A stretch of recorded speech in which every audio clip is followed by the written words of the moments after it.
আসসালামু আলাইকুম। এই মুহূর্তে আমি সেন্ট্রাল লন্ডনের একটি টার্কিশ রেস্টুরেন্টে আছি। এখানে দুপুরে খাওয়া-দাওয়া করলাম। আলহামদুলিল্লাহ বেশ ভালো খাবার ছিল। খাবার হালাল ছিল।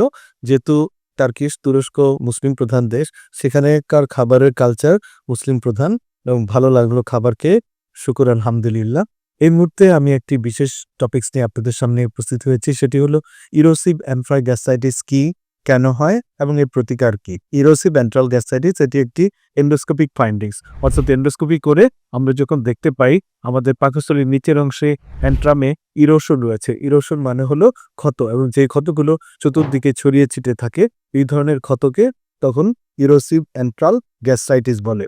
তো এই ইরোসিভ এন্ট্রাল গ্যাস্ট্রাইটিস এটি একটি এন্ডোস্কোপিক ফাইন্ডিংস, অর্থাৎ শুধুমাত্র এন্ডোস্কোপির মাধ্যমেই দেখা যায় এবং ছবি তুলে এনে তৎক্ষণাৎ রোগীর সামনে উপস্থাপন করা যায়।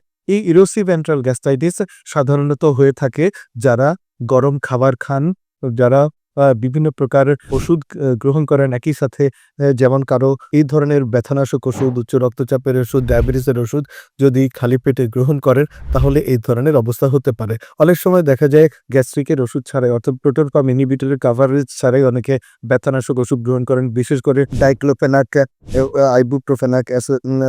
আইবুপ্রোফেন, তারপর এই ধরনের ক্লোফেনাক জাতীয় যে ওষুধগুলো রয়েছে সেগুলি গ্রহণ করেন। তাদের ক্ষেত্রেও কিন্তু এমন অবস্থা হতে পারে। সকালবেলা উঠে খালি পেটে লেবু পানি গ্রহণ করেন, যে সাইট্রাস যে ওয়াটার রয়েছে, তার ফলেও কিন্তু ইরোসিভ এন্ট্রাল গ্যাস্ট্রাইটিস হতে পারে।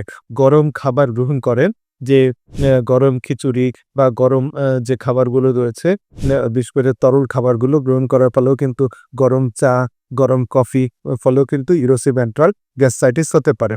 এই ইরোসিভ এন্ট্রাল গ্যাস্ট্রাইটিস মারাত্মক আকার ধারণ করতে পারে, অর্থাৎ সেই ক্ষতগুলো থেকে চুইয়ে চুইয়ে রক্তপাত হয়ে দেহে রক্ত স্বল্পতা দেখা দিতে পারে।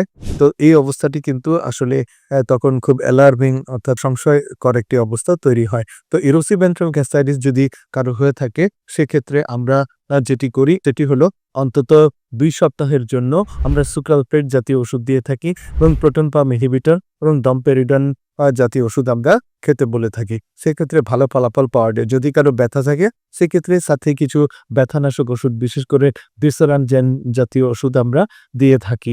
এছাড়া রোগী কারো থাকে মানসিক চাপ, অধিক রাত জাগা, অনিদ্রা করা, এই ধরনের অবস্থাও থাকে, এবং কেউ দেখা যায় ধূমপান, মদ্যপান কিংবা মাদকে আকীর্ণ, তাদের ক্ষেত্রে কিন্তু ইরোসিভ এন্ট্রাল গ্যাস্ট্রাইটিস হতে পারে, এবং এইসব থেকে তখন বিরত থাকতে বলা হয়। তো এই অবস্থা থেকে যদি আমরা বিরত থাকতে পারি তাহলে কিন্তু ইরোসিভ এন্ট্রাল গ্যাস্ট্রাইটিস হয় না। আর অবশ্যই আমরা প্রোটন পাম্প ইনহিবিটর কাভারেজ সহ আমরা ব্যথানাশক ওষুধগুলো গ্রহণ করব, এবং অবশ্যই ব্যথানাশক ওষুধ কিংবা অনেকগুলো ওষুধ যদি আমরা খাই, সেক্ষেত্রে অবশ্যই বিশেষজ্ঞ চিকিৎসকের পরামর্শ মতো খেলে পরে এই অবস্থাটি হয় না। আর অতি গরম পানি না খেয়ে কুসুম গরম পানি খেতে হবে, এবং যাদের এই ধরনের সমস্যা রয়েছে, অ্যাসিডিটির সমস্যা, তারাও যে সকালবেলা অনেকে কুসুম গরম পানির সাথে লেবু পানি মিশ্রিত করে খান, তারা এই ধরনের পানি খেতে গেলে সেগুলো কুসুম গরম পানি খেলে পরে সেতে ভালো ফলাফল পাওয়া যায়। তাহলে আজ আমরা জানলাম ইরোসিভ এন্ট্রাল গ্যাস্ট্রাইটিস কি কারণে হয় এবং এর প্রতিকার কি। সবাই ভালো থাকবেন। সবার কাছে দোয়া চেয়ে বিদায় নিচ্ছি। আল্লাহ হাফেজ।